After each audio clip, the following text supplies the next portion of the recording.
กรมใหญ่การเมืองกระทรวงป้องกันความสงบจัดตั้งเสื่อมซึมเปิดวันดำเนินชีวิตการเมืองเนื่องในโอกาสวันสร้างตั้งกำลังป้องกันความสงบครบรอบ65 ปี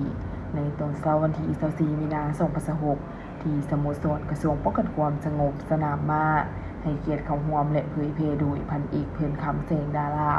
คณะประจำพรรคกลุ่มใหญ่ห้องหัวหน้ากลุ่มใหญ่การเมืองป้องกันความสงบมีพันเอกวรรณฤทธิ์บุตรวงศ์หัวหน้าห้องการเมืองกลุ่มใหญ่การเมืองป้องกันความสงบมีบรรดาคณะพรรคกลุ่มใหญ่คณะพรรคคณะบรรษากลุ่มห้องโรงเรียนและพนักงานหลักเลงอ้อมข้างกลุ่มใหญ่การเมืองป้องกันความสงบเข้าร่วมเสื่อมซึมเอกสารที่นำมาเผยแพร่ประกอบมี5เอกสารสำคัญคือเสริมขยายมูลเชื้อธาตุเทปฏิบัติของกำลังป้องกันความสงบประชาชนครบรอบ65 ปีเพิ่มทวีเวียงงานศึกษาอบรมการเมืองแนวคิดในกำลังป้องกันความสงบเสริมขยายธาตุเทมูลเชื้ออันสง่างามของกำลังป้องกันความสงบประชาชนจรรยาบรรณจรรยธรรมของนายและพลตำรวจต้านสกัดกั้นและแก้ไขปรากฏการณ์โยโทในกำลังป้องกันความสงบในพิธีพันเอกเพิ่นคำแสงดาราห้องหัวหน้ากลุ่มใหญ่การเมืองป้องกันความสงบได้ยกให้เห็นความหมายสำคัญแห่งการกำเนิดและเติบใหญ่ขยายตัวของกำลังป้องกันความสงบตลอดระยะ65 ปีผ่านมาซึ่งการสร้างตั้งกำลังป้องกันความสงบเมนเหตุการณ์ประวัติศาสตร์ที่สำคัญของชาติเมนบาดก้าวขยายตัวของการปฏิบัติ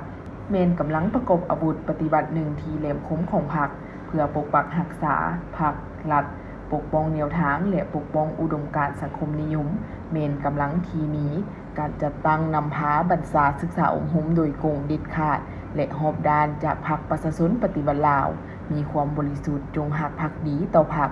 ต่อประชาชนเป็นกำลังที่มาจากประชาชนโดยประชาชนและเพื่อรับใช้สิทธิผลประโยชน์ของประชาชนอย่างแท้จริงพันเอกเพิ่นคำแสงดารากล่าวตื่มว่าบันดำเนินชีวิตการเมืองเป็นเวียกหนึ่งที่สำคัญและจำเป็นต้องได้ดำเนินเป็นปกติเพื่อกวดกะคืนความรับผิดชอบแบบเห็นวิธีเฮ็ดเวียกแก้ไขจุดอ่อนขอขาดตกบกพร่องให้มีการเปลี่ยนแปลงอย่างตั้งหน้าเสริมขยายด้านดีเอาใจใส่ต้านปรากฏการณ์ย่อท้อต่างๆที่พัวพันถึงจรรยาบรรณจรรยธรรมของนายและพลตำรวจซึ่งได้ถือเอาโอกาสวันสำคัญต่างๆของชาติของพรรคก็คือของกำลังป้องกันความสงบด้วยการเปิดบันดำเนินชีวิตการเมืองเพื่อเฮ็ดให้การเฉลิมฉลองในวันสำคัญดังกล่าวมีบรรยากาศฟดฟื้นกว้างขวางและได้รับผลสำเร็จจุบงามทั้งเป็นการเพิ่มทวีเวียงงานศึกษาอบรมให้นายและพลตำรวจทั่วกลุ่มใหญ่การเมืองป้องกันความสงบได้เสื่อมซึมกับเน้นธาตุเทมูลเชื้อปฏิบัติอันสง่างามผลงานไสสนะอันใหญ่หลวงและการเติบใหญ่ขยายตัวของกำลังป้องกันความสงบพร้อมเดียวกันยังเป็นการสำรวจกวดกาคืนสติตื่นตัวเคารพระเบียบวินัยความรับผิดชอบต่อหน้าที่การเมืองการฝึกฝนหล่อหลอมคุณสมบัติศีลธรรมปฏิบัติและแบบเห็นวิธีเฮ็ดเวียกตลอดระยะ1 ปีผ่านมาโดยผ่านการเปิดบันดำเนินชีวิตการเมืองเพื่อสร้างให้นายและพลตำรวจมีการหันเปลี่ยนอย่างจะเจงลึกซึ้งและต่อเนื่องกลายเป็นกำลังประกอบอาวุธที่เข้มแข็งมีคุณทัศน์การเมืองหนักแน่นมีความรับผิดชอบต่อหน้าที่การเมืองที่ถึงมอบหมายและจัดตั้งปฏิบัติสำเร็จผลเป็นอย่างดี